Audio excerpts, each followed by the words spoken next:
Ladies and gentlemen, you're welcome to yet another edition of 10-1 Conversation.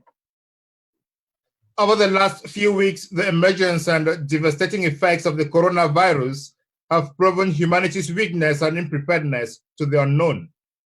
Amazonia is not left unconcerned as the war rages on. Though Amazonians lack the technical capacity to control the spread of the virus within their territory, campaigns have multiplied to ensure Amazonians maintain the necessary hygienic practices. But how effective can this be? How about Amazonians held captive and crammed in overcrowding jails in La République du Cameroon? In other news, the UNSG called for global ceasefires to ensure the global pandemic is controlled in conflict areas. Though the Southern Cameroon's Defense Force, led by Ebenezer Akwanga, adhered to the ceasefire, and the Amazonia coalition team supported the move, Amazonians have heard huge criticisms, principally being that President Paul Biya's silence and continuous disregard for international law and Amazonian lives would not help the situation. Some Amazonians have concluded that Sokadaev Act betrayed the genuine Amazonian cause and ignored the millions killed and displaced by Cameroon. News on Amazonia never ends, as the Amazonian coalition team, working with the Center for Humanitarian Dialogue in the Swiss process, hired a law firm to refer Cameroon and the leaders to the International Criminal Court and also to the International Court of Justice to decide on the Amazonian question. This edition of 10-1 Conversation is going to concentrate on these issues and maybe gonna look at other issues. But before we look at what we are doing today, let me welcome Comrade MiltonTaka to the program. Thank you, Comrade Ben. Good evening and good evening to viewers. Yeah, we've heard you over the last week making campaigns, publicity campaigns on sanitation, cleanliness. How far have you gone with that? From the interim government, we now see our people suffering from a double attack. First, the Cameroon government has killed more than 25,000 of our people. Over the last 58 years, almost all of our medical institutions have been destroyed. As you would know, when Amazonians from either the northern zone or southern zone had critical situations, they were either referred to reference hospitals either in Douala or Yaoundé. So the coronavirus that is now sweeping the world is one of the biggest fears from our perspective as leaders, because we know that we do not have the necessary infrastructure. We do not have the necessary investments on the ground to be able to deal with this scourge of an attack in case we get to begin to suffer like Spain, like Italy and other countries. So it is our responsibility to take advantage of the fact that the Amazonian people over the last 4 years have shown great responsibility to work like a people, to think together, and be very disciplined to follow instructions that they believe would benefit them. Many have asked that we lock down Amazonia for the next 3 to 6 months. The leadership is studying that situation very closely, but we believe our people already are very responsible, because in different communities beyond the leadership speaking, we've heard VP Yerima speak, we've heard Comrade Ayaba speak, we've heard John Baakuro speak. I have spoken extensively, and other social media activists like Don Pasho. But we have had certain communities, like the people of Bafut, announce their own lockdown. And it's interesting to note that in Bafut, the people declared that nobody should come close to another for a space of about 5 meters. So we are confident that our people are following the trends very closely and will follow appropriate instructions as this attack on the wall unfolds. Thank you very much, Comrade Milton. Barrister Tumasang, you've watched the scene over the last 2 weeks. You've watched the development of the coronavirus and the reactions coming out from Amazonia and from the international community. What is your take on on how these strategies are going to affect the Ambazonian on the ground? I don't know. Corona is going to affect almost everybody. The strategies are there. Our way of life has to be radically refined.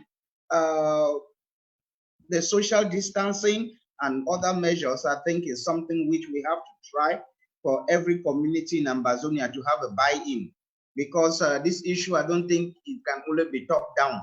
If it is accepted at the local community, I think it can work. All right, thank you. On the line, we have Justice Molo. He's unable to be with us on video. So, Justice, you're welcome to the program. Good evening. Yeah, you're welcome to the program. So we are talking about the coronavirus and how the various reactions from world leaders and Ambazonian leaders are affecting the Ambazonians on the ground. What is your impression as you interact with Ambazonians out there? I think everyone is scandalized, and once again, I would like to say good evening to everybody on the panel. It's been a scandal of great magnitude and very embarrassing, and I think all the world wars put together and depressions put together will amount to what we are witnessing right now. All right, thank you. Let me pick up with you. As you interact with Ambazonians, are you of the opinion that Ambazonians out there are taking the necessary hygiene and social distancing recommendations into effect? Yes, I think especially the lockdown effect, many people are staying indoors, and I think schools too are not going on. But it's a kind of a continuation because they've been used to lockdowns and they've been used to running into their house because of the current war that is going on. So they're not overwhelmed. I think the alarm may come from the fact that besides war, they have to contend with this issue right now. All right, thank you. And have you had any information about those held in prisons? We know thousands of Ambazonians are held in prisons, and these prisons are cramped and jammed full like sardines. Are you aware of any incidences out there already? Not really. Not really. From the contacts I have, not really. Not in the northwest and the southwest or Ambazonian territory or southern region or northern region. No. All right, thank you. Yeah, go on. Hello? Yeah, go on. There were rumors of a case in Victoria, but it was ruled out by trusted sources. All right, thank you.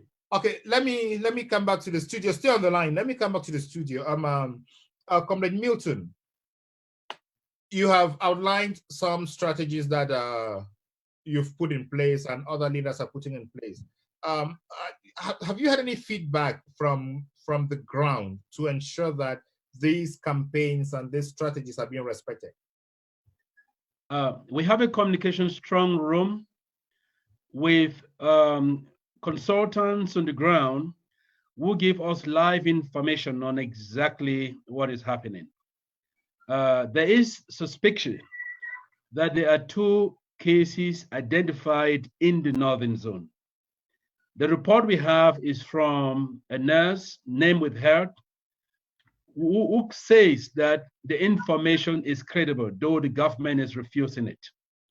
We of course know that the colonial Cameroon posture is a government that is very irresponsible and unfortunately might want to take advantage of the current crisis to make money in order to foil its almost dry treasury.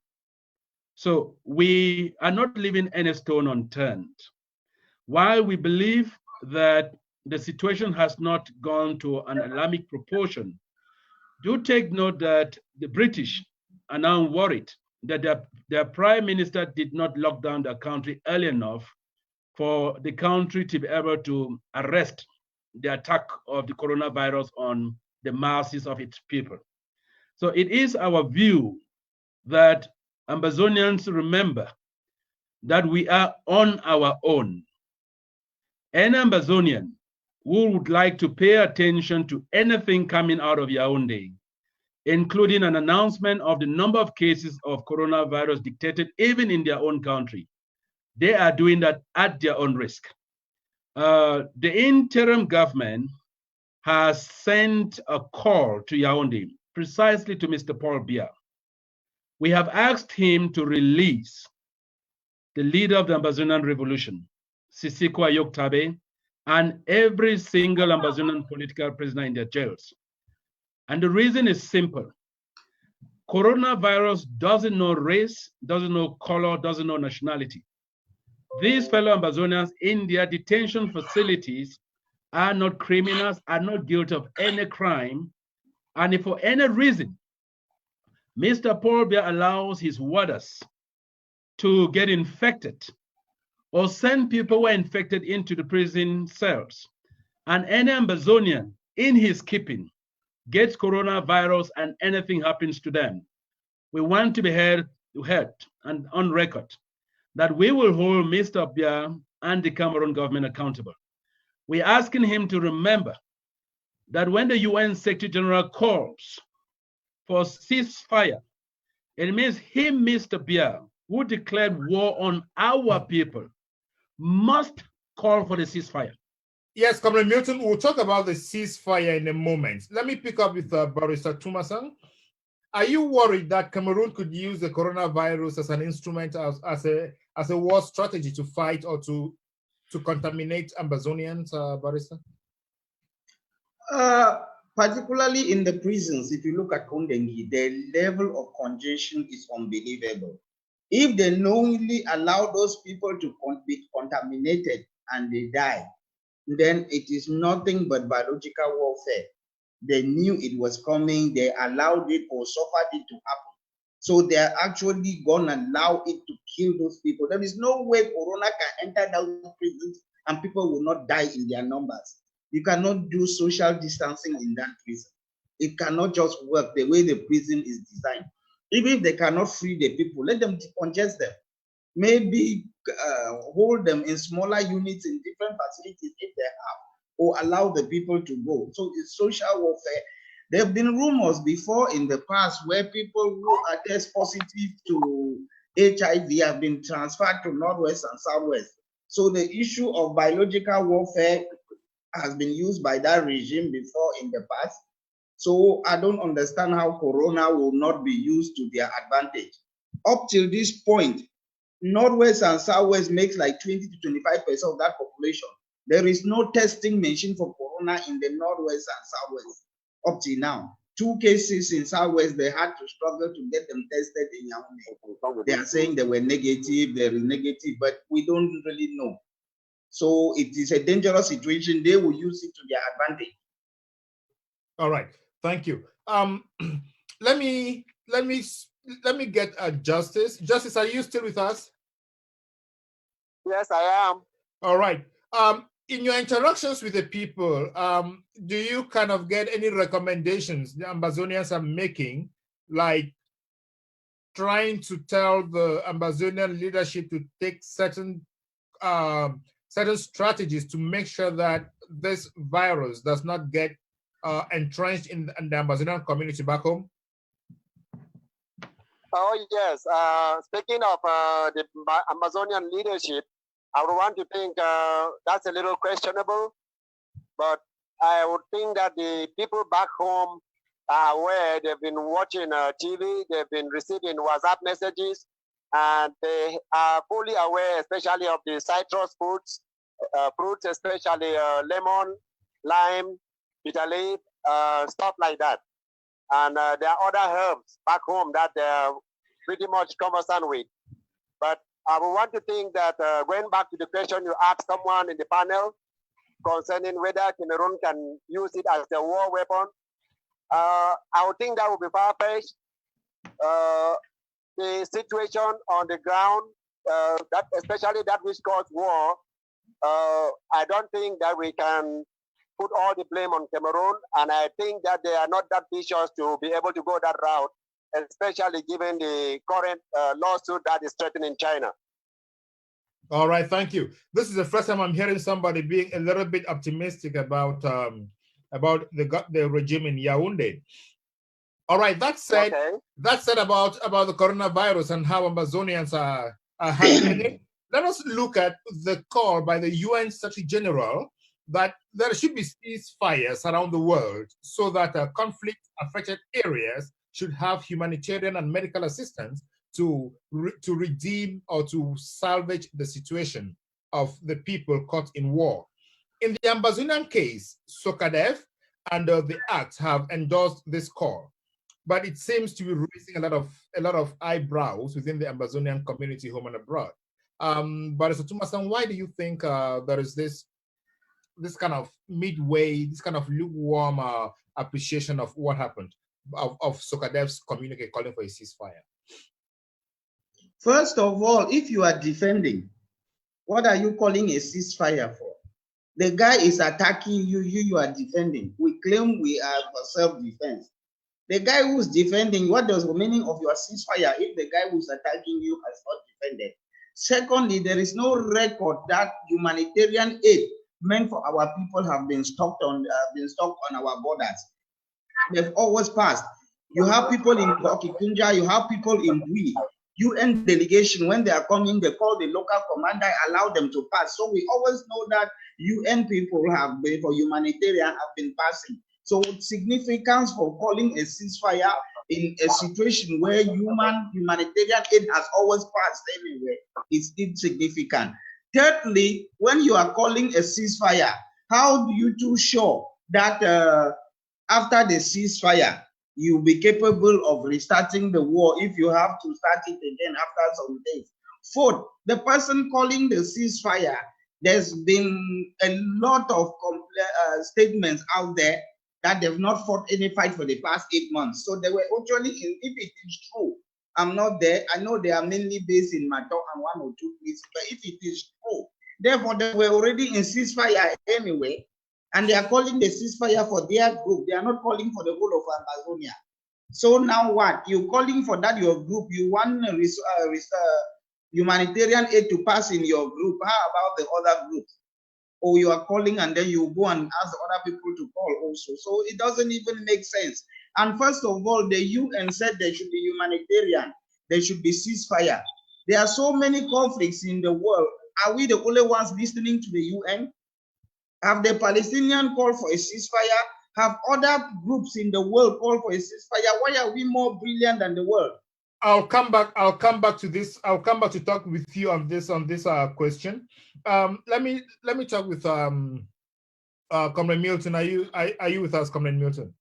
Yes, I'm still here. All right. So what is your impression about this ceasefire that SOCADEF called an act endorsed it?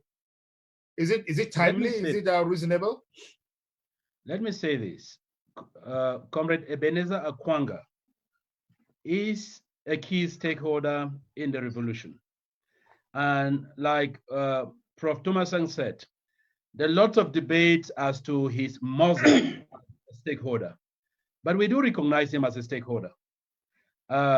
We believe that it was first very irresponsible of him as SOCADEF or APLM to call a ceasefire without consulting those he calls his partners in the revolution. Now, if we move to ARC, when you see the release of ARC, you see about 14 logos. At some point, there are about 17 or so. The question is, how many of those organizations have you ever heard of? Do you know who their leaders are?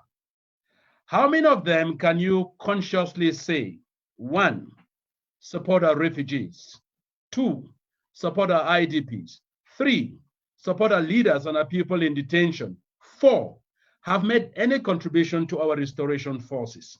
And like Prof. Tumasang said, how can you be defending your community against an aggressive, wicked occupier and you calling for ceasefire. It makes no sense. I can summarily say it's cheap politicking that was wrongly calculated. It makes no sense to anybody who's educated to think that people defending their neighborhoods in the name of self-defense will call for ceasefire. All right, thank you. Thank you, Mr. Milton. Let me pick up with Justice. The other panelists sound like this was misplaced and not actually necessary at this particular moment. Do you take that view? Could you say that again? The other panelists, Barrister Tumasang and Comrade Martin and Comrade Milton, sound very pessimistic about the Sukadev ceasefire. They say it was misplaced, it was not timely, and in fact, it was not called for. Do you share that view? I do share the view, but at the same time, I'm thinking that given the situation, the imbalance, the fact that even with coronavirus out there, the Cameroon army and gendarmes were still able to be attacking the Amazonian factions, I would want to think it was a stretch. The call was a stretch, yes. Yeah. So on Saturday, after Ebenezer Akwanga called for a ceasefire, even though he said the ceasefire will take place, will start on Sunday. On Saturday, we saw Cameroon attacking ADF, and we heard of Rambo attacking Cameroon convoy and destroying an armored car in Oku. Should that be a concern to Akwanga? Like he has no authority on the ground? I think it's not a matter of him having authority on the ground. I think it was a misplaced call, given that no matter how loyal his own supporters or troops are, given the Cameroon government, they will always fight back. I would have loved the call to come from the Cameroon government, knowing that they are fighting many factions with desperate leadership. But in his communique calling for the ceasefire, he actually copied Paul Biya. Evidently, he sent a copy to Paul Biya, telling Paul Biya that he has stood down. I think the language is standing down for 2 weeks. That he has stood down for 2 weeks, and within those 2 weeks, he expects Paul Biya to stand down. Do you think Sukadev's letter can influence Paul Biya to actually stand down for the next 2 weeks or so? And given the nature of the conflict, I would think it was misplaced. Seriously, this is not a war whereby you raise a white flag and you expect your opponent to respect you. From what I saw on the ground while at home, and I would think seriously that Yaoundé does not respect communiques. If they did, they would have respected the open letter I wrote in 2001, warning the president about the outcome of the Bakassi judgment. I don't think Yaoundé respects communiques from us. All right, thank you. Comrade Milton. Yeah. Yeah. In this call, Sukadev doesn't call for a ceasefire entirely. Sukadev says their forces are going to stand down for some time. That is 2 weeks. And but they are in combat-ready mood in case La République tries to attack. Does that still sound like doing the wrong thing? Well, I think all progressive Ambazonians would respect Comrade Akwanga, who is more or less what you call one of the fathers of our self-defense front, to be one of those that is championing unity on that particular front. And he's not. In isolation, and given the fact that he doesn't have as much of a muzzle on the ground, permit me to say that was much of noise, a miscalculation, and it could really weaken the little bases he have, that by the time 2 weeks passes, he might literally have zero on the ground. We think it was a political miscalculation, perhaps influenced by this lust for Swiss negotiations, which unfortunately appears to be something now being championed by a small fraction within the Amazonian leadership, as opposed to the Swiss actually championing that and forcing the two parties, La République and Ambazonians to come to the table. We think it's unfortunate. You cannot go to a funeral and cry more than the bereaved. That's the sense we get from the but Comrade Milton, we saw the rest of the members of the ACT come out and endorse this communique. Are you of the opinion that they are trying to be politically correct, or are they trying to seduce the Swiss humanitarian, the Center for Humanitarian Dialogue in Switzerland? You don't sound optimistic at all, despite the fact that at least 15 or 16 groups have come out to endorse this particular move. Comrade Moderator, the question I would ask you is, who are these groups? Can you name them off your head? It's little political gambling that doesn't move the revolution forward. I can literally get the leadership of Amazonian communities in different countries to send their logos. We put on a letter and we have 50. I can give you that tomorrow. So Amazonians are not foolish. We need to be serious. So that letter doesn't say a word. It's English. Let's remember, let me say this. If we decide to lock down Amazonia today as leadership, we must ask ourselves the question, can we enforce? The moment the answer is no, don't make a fool of yourself. All right, thank you. Barrister Tumasanga, I know you also found at least four weaknesses in this SOCADEF statement. But when the act comes out, a group of people, a group of Amazonian movements championing a particular cause, which is the Swiss talks, but they come out to endorse this. Does it sound like the Swiss talks or the Swiss process is having a hand in that statement? To be honest, I think what you're saying is misinformation. If what I read about the act is correct, the act didn't come out to support what Akwanka of SOCADEF said. The act came out to say they endorsed the idea of the United Nations Secretary General for them to be a ceasefire, but they should tell BIA to declare the ceasefire. I don't remember act declaring any ceasefire in any group. Is there any fighting group that act has told them to put down their weapons to stand down? ACT came out and made a political statement, say in theory they support the UN idea, but they should tell me how to declare the ceasefire. ACT didn't come and tell the other groups to follow Akwanka, SOCADEF, and put the ceasefire. So I cannot comment on ACT's general statements in principle. They are saying that directly to the right person to declare the ceasefire. So how can you blame ACT? How can you say ACT is supporting SOCADEF? SOCADEF was very specific that their fighters, the SOCADEF fighters, are standing down. And when they're reporting it anywhere in the world, they don't even mention the 14 days. They are saying that they are now ceasefire. So they're reporting it as a ceasefire. The world is reporting as a ceasefire. The 14 days disappeared already in the narrative, which is the type of propaganda we knew would come out of it. So I don't want to comment about ACT because when I read it, I don't see anything where they saw their hands. All right. I suspended you when you were talking about other conflicts around the world.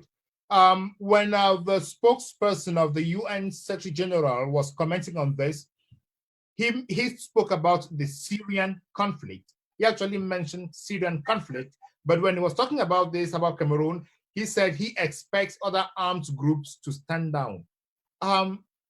Does that say the international community or the United Nations SG does not consider what is happening in Amazonia as a conflict? Sorry, what do you mean by I don't understand what is happening? That there is a fight in Cameroon or what? Yeah, are they considering it as just some rogue individuals who are causing some crimes in Cameroon? Or are they actually considering what is happening in Amazonia as a conflict between Amazonia and Cameroon? No, what they are looking at a conflict involving a state party and a non-state parties. That you have a lot of rebel groups fighting a state party. A state party meaning Cameroon, it is in the UN. These other groups are non-state parties. So that's the generic, broad way of looking at it. The way they are looking at it is a de facto way of looking, but if you go to the legal perspective and look at it, you'll be realizing that it's a war between two states, an international war between two states. But in the popular parlance, they will just say, oh, a state party and non-state parties. So we shouldn't read too much in that. All right. So what in fact you're saying is that we should let the sleeping dogs lie and see what happens within the 14 days and the rest of the rest of the war as it goes. No, I'm not talking about that. I'm talking. I was talking about the designation. When you were asking that, they are just thinking it's some groups and the rest. I'm saying no. They are looking at it as a war involving a state party and non-state parties, where we have different groups. In terms of the 14 days, I think it's wrong propaganda.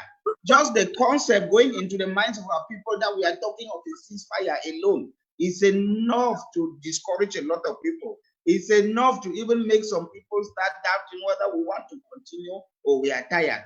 So it's not only what you say, it's the effect of what you say. So whatever Agwanka might have said, even if it was theoretically correct, the interpretation on the ground and the de facto view is radically not to our interest. All right, thank you. Let me pick up with Justice. Justice, some people have said the statement was in fact made to convince the international community that Ambazonians are willing and ready to talk and ready to drop their weapons. Is for a reasonable solution. Does that tie with what you think can lead to the end of this war?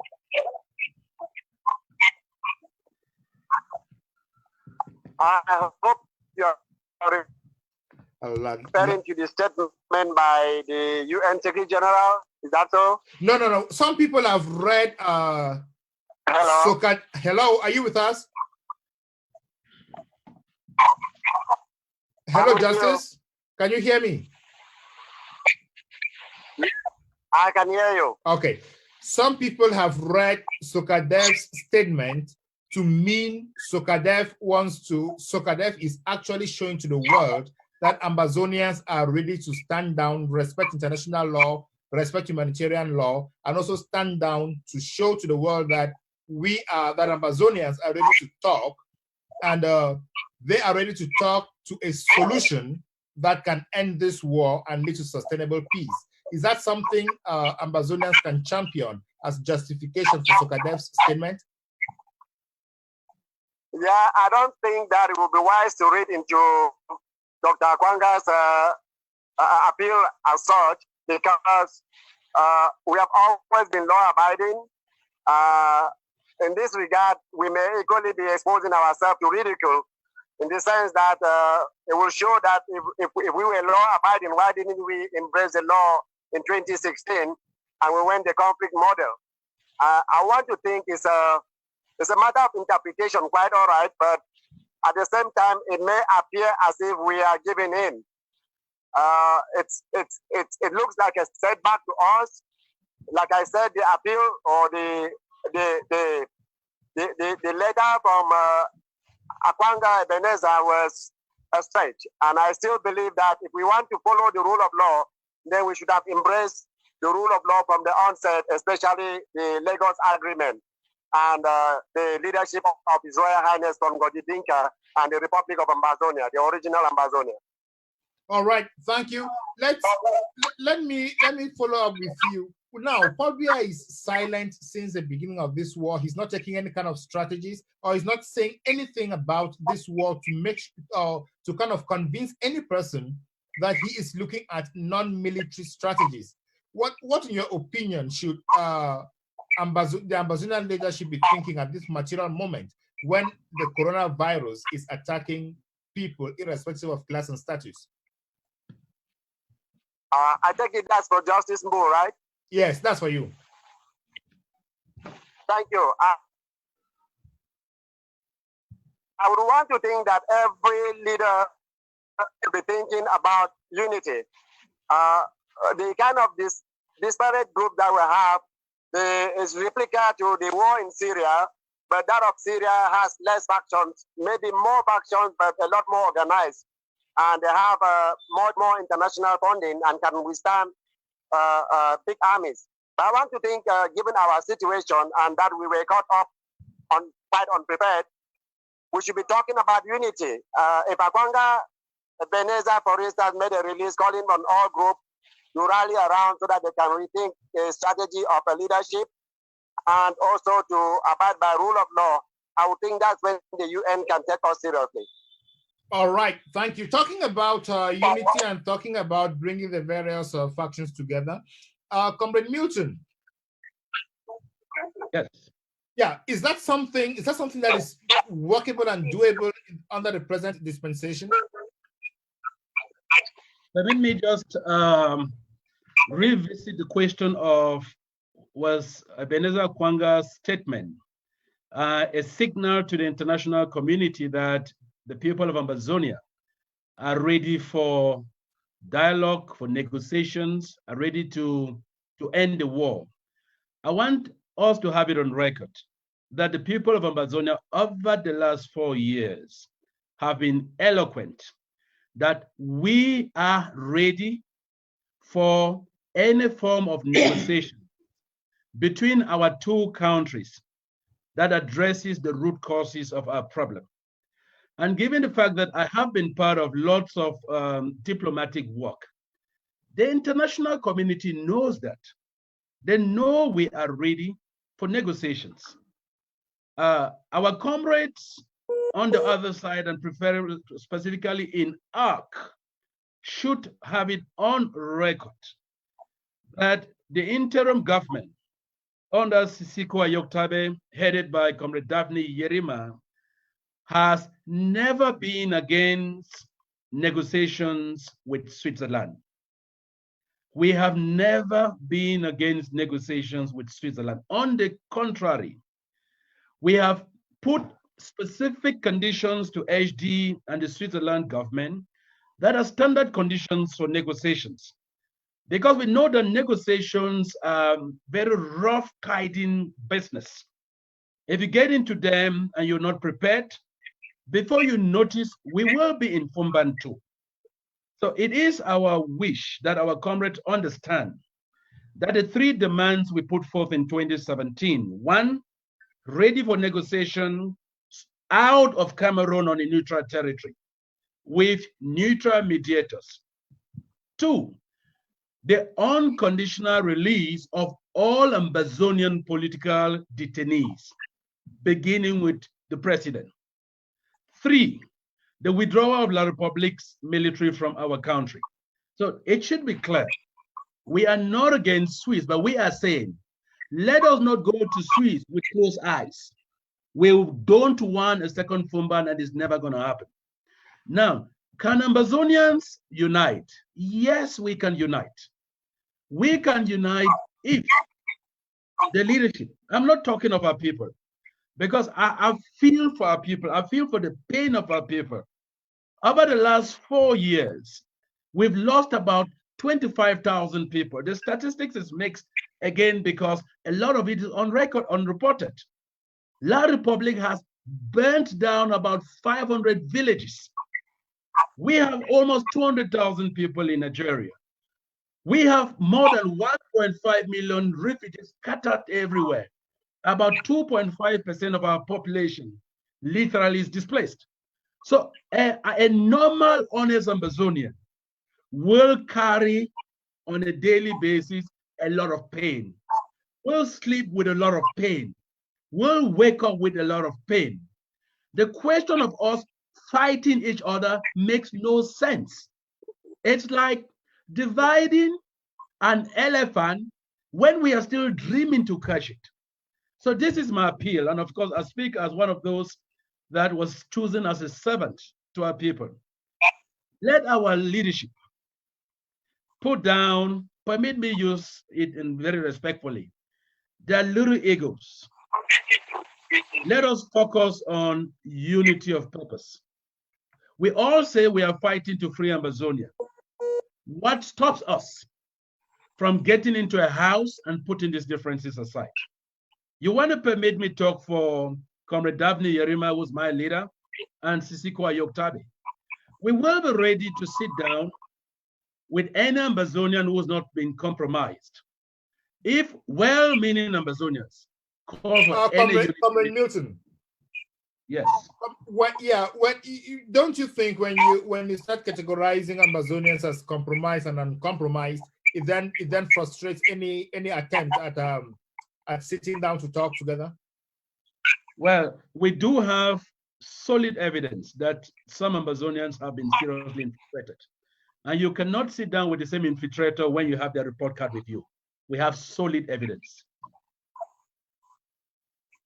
All right, let me pick up with Barrister. We'll come back to talk about that.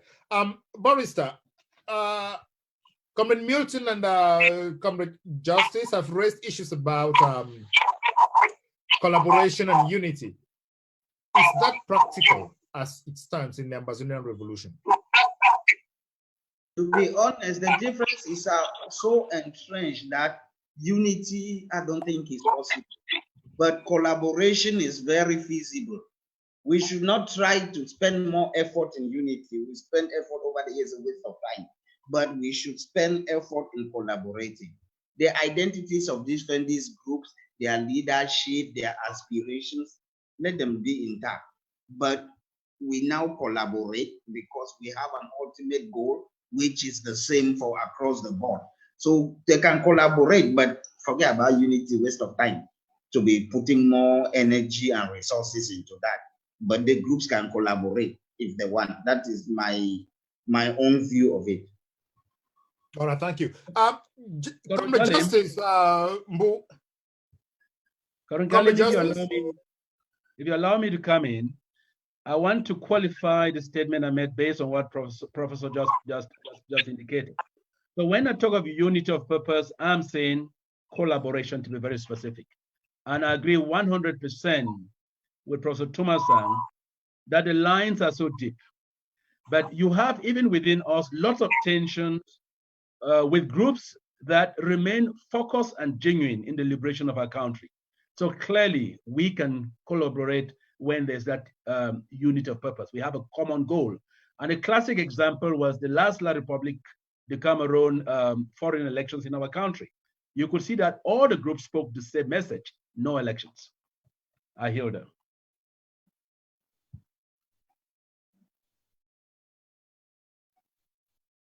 So that's it, Comrade Bennett.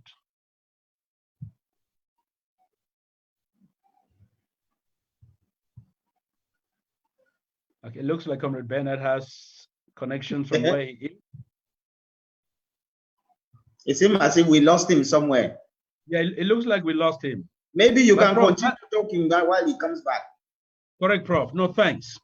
So maybe this should be an appeal. This should be an appeal to the genuine, and I want to emphasize, to the genuine leadership of a struggle, that so long as your eye is still on Boya, you have the will inside you to forget about the tensions that have been caused largely forward by hired surrogates, so that for the sake of the suffering masses of our people on the ground, we can find common areas of collaboration and start working together.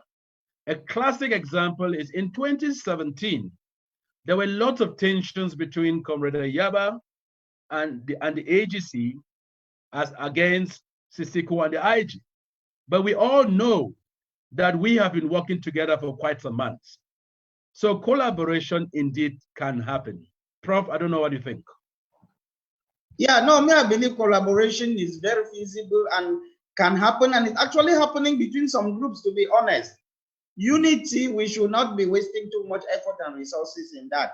At least for the time being, it is something difficult. Nothing is impossible, but difficult to achieve. So now we should collaborate and try to move the struggle forward because of our common interests. Very true, very true. 1 minute. Hello? Yeah, we know your Wi-Fi has gone down. That's why we are talking while you are trying to sort it out. We'll keep it busy with, yeah, we are talking and thank you. Yeah, that was Ngalem phoning me saying his Wi-Fi has gone down. So, okay. Prof, Mr. Milton, can you keep talking and then until he comes back? All right. At least you have a more message to pass through than I do. All right. No, thanks, Prof. Yeah. Let me say this to the leadership of this revolution. Remember when the question of Comrade Kwanga calling for ceasefire came out, I began by saying that he is a leader in this revolution. He is a key stakeholder. And so we would not want to dismiss his actions. But we think that when it comes to self-defense, he has the responsibility to do everything in his powers to achieve some form of unity for the sake of the liberation of the Amazonian people. Having spent almost 4 decades fighting for the liberation of Amazonia, having paid an unbelievable price, having spent so much of his life in jail and on exile, we believe if there's one person who should be able to put aside the attacks, put aside the differences, put aside the intergroup interests, and champion the cause to get Amazonians collaborate, because it is the right thing to do. It is Dr. Akwanga. So this is an appeal from me. And in his face, even though our age difference wouldn't be very much, I'd want to say we respect him as a person. And because we respect Dr. Akwanga as a person, he has to be very careful with the choices he makes. The one thing I've learned in this revolution is you need to allow wisdom to guide you to be able to make the right decisions, or make an effort to always try and make the right decisions at all times. We know that some of the tensions we've had in our midst come from ethical issues. And one of the strong appeals I make to all our leaders is, when you go to bed, you should ask yourself, do I have a clear conscience to say, I have not collaborated in the killing of any Amazonians? I have never used Amazonian money for my personal use. I have never helped to cause division between either movements of or our people. Revolutionary leadership is more difficult than political leadership, because the consequences of one mistake is the life of our people. I believe that we can fix the problems we have in our revolution. And to many who still don't know that it's possible, I would like you to study the South African Liberation War. There was a time when the war between the ANC of Nelson Mandela and the IFP, the Inkatha Freedom Party of Chief Buthelezi, was so deadly.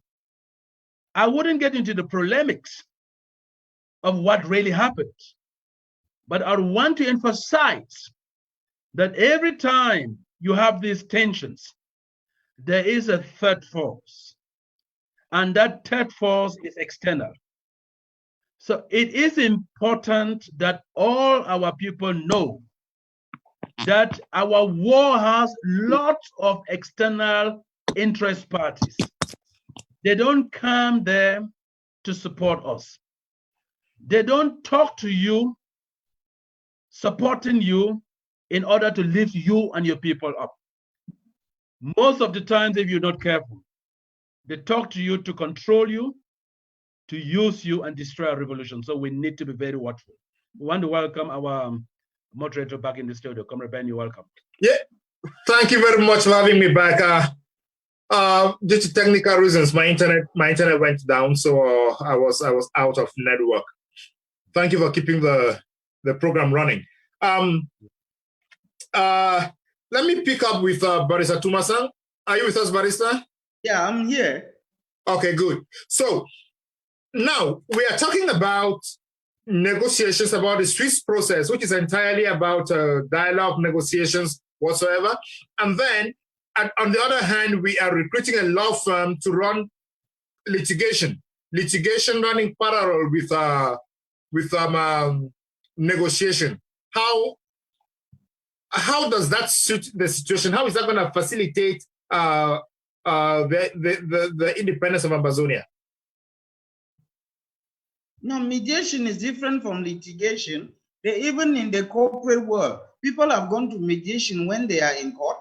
When you go into mediation or you go into a dispute, even in the International Court of Justice, there are what they call interim measures. Maybe a party can propose as an interim measure to suspend litigation pending the outcome of the mediation. So it doesn't mean you are going to mediation, you automatically suspend litigation and all other rules. When we go into mediation, maybe before mediation, we might put it as a precondition to free the prisoners. We might put it as a precondition to do so many things. We might not. We might go into mediation and say as interim measures to build confidence, prisoners should be freed, and so many other measures taken on the ground. For example, the troops should go back to their barracks and so many things while mediation is going on. So it's possible to get a law firm and let them do what they're doing while we still follow the mediation. Yeah, we know it's possible, but as they run side by side, is there any, besides the theoretical or the legal implications, is there any practical effect that the litigation might influence the mediation? To be honest, I don't even see any litigation which is coming. They are talking of International Court of Justice in the future. It is not in hand. We've not had a country that can take us there, so it's theoretical still. So let's put that by the side. We are talking of referral to the ICC. There have been referrals to the ICC before. Adding another referral, what is the big deal? Nothing has changed. So I don't see why it would be an issue to us. They are just repeating what was happening before. All right. Comrade Milton. Yes. Yeah. In your opinion, how is this how is the procedure at the ICC and at the ICJ going to facilitate Ambazonia's quest for international recognition and independence?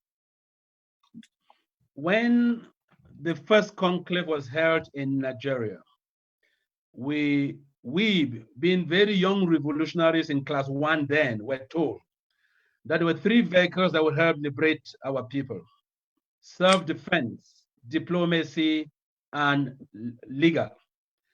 Leaving that classroom, we almost thought the percentages were equal. We now know that 60 to 70% of that must be self-defense. 20 to 25% of that should be diplomacy. I say should because when I have barrister here, I need to be careful when I get into the legal fraternity.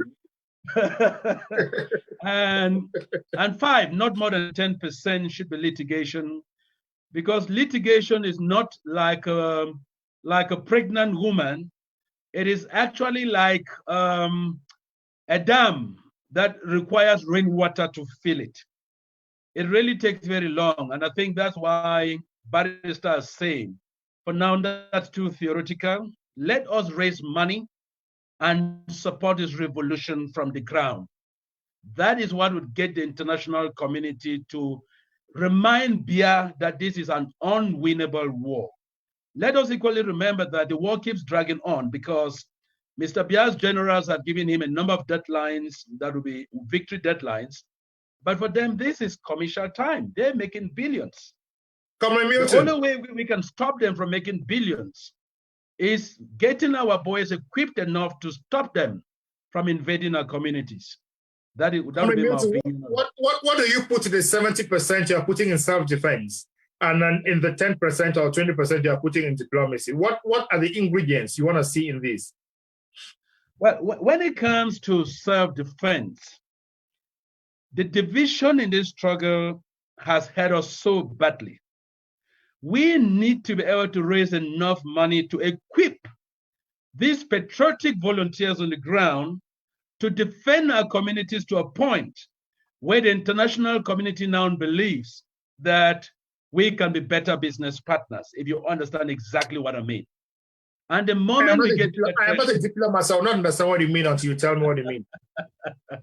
So if we get to a threshold where La Republic is not able to get into Indian, for instance, and petrol refineries are suffering because there is no supplies, I can tell you right now that even France would beg to talk to us, and this war would quickly come to an end.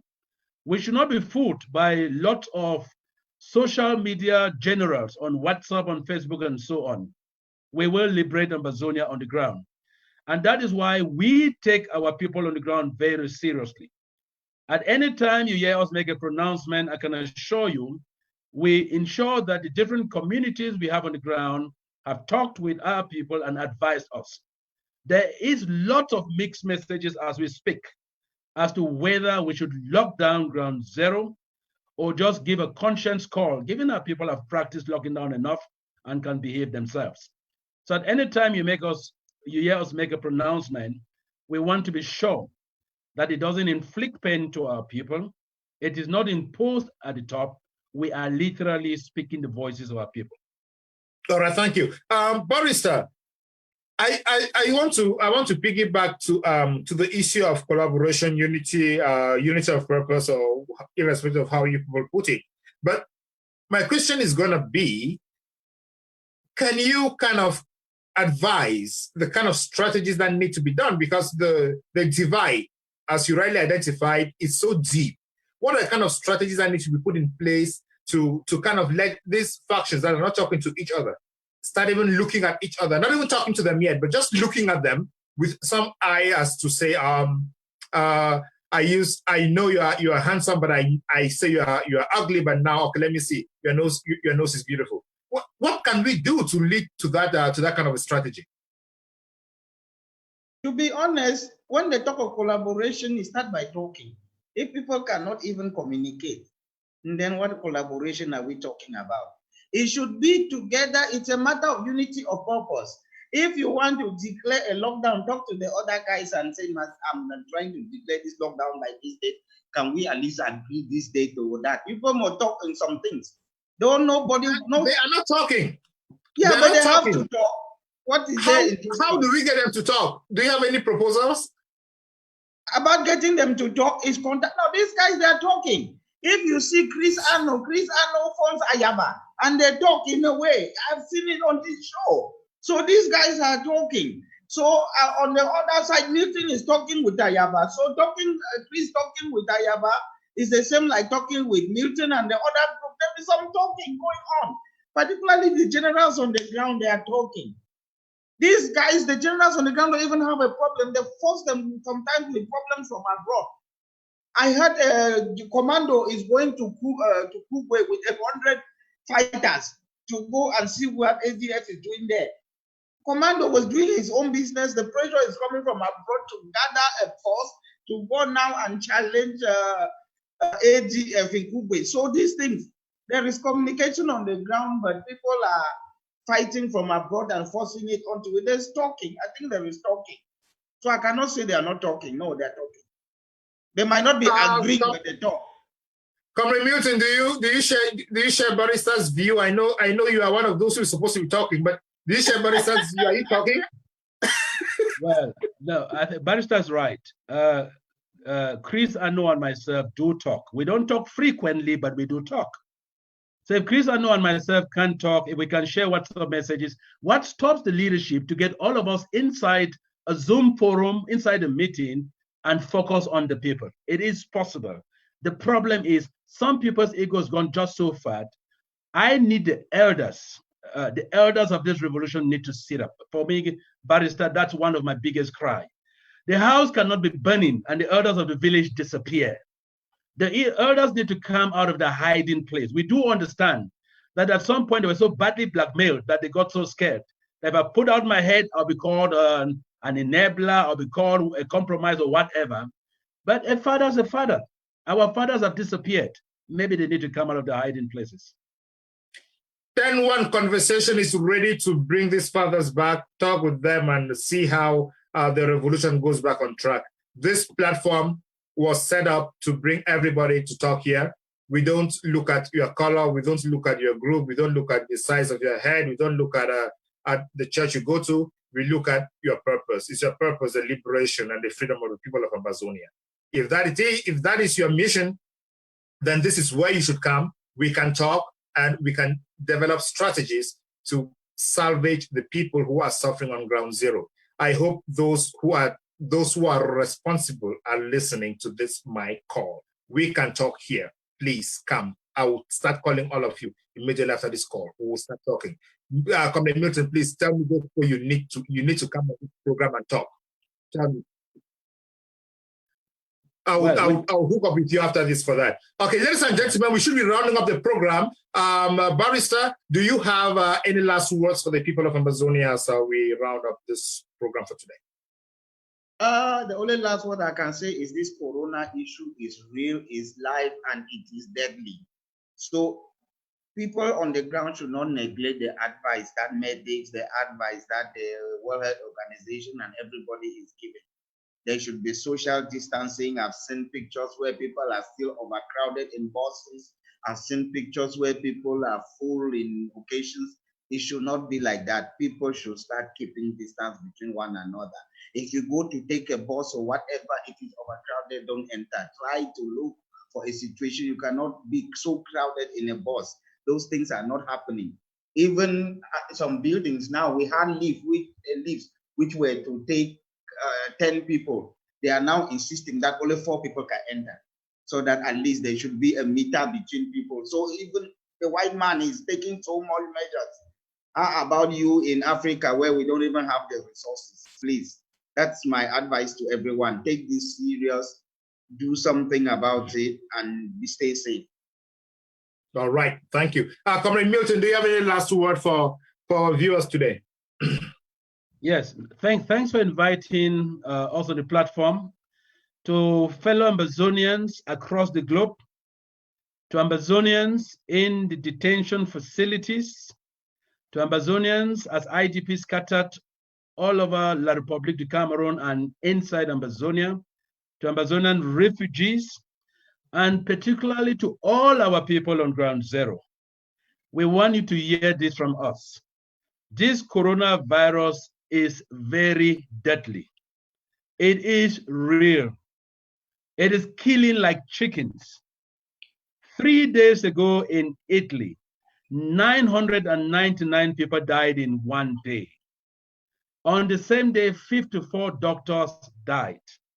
So, dear people, we beg you, we really beg you to do everything in your powers to respect the first and best medical recommendation to stop this virus from attacking your family.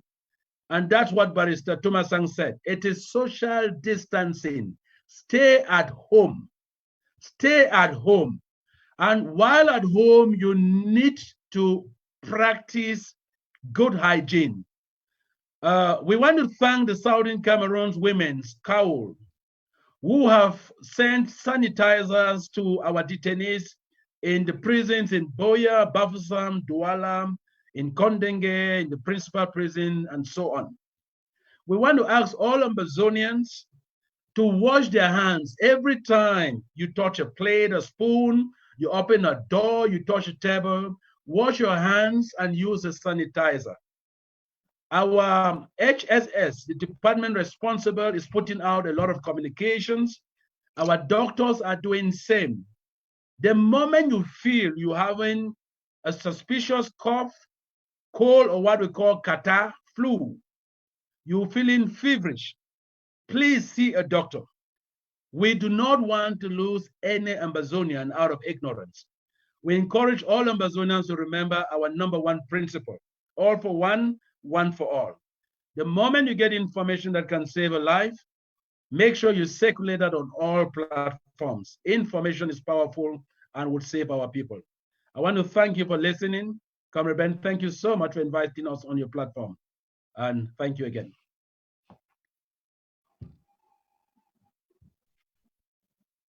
Yeah, ladies and gentlemen, thank you so much for watching the program today. And I want to specially thank Barrister Tumasang, Comrade Milton, and Mr. Justice Mulu for spending time with us today. And we hope you learned from this program. We hope you're going to be here next week, same time. We are sorry for starting late today, but next week, same time, we are going to be here. Ben, thank you so much for working on the techniques, and you can now kick us off the air.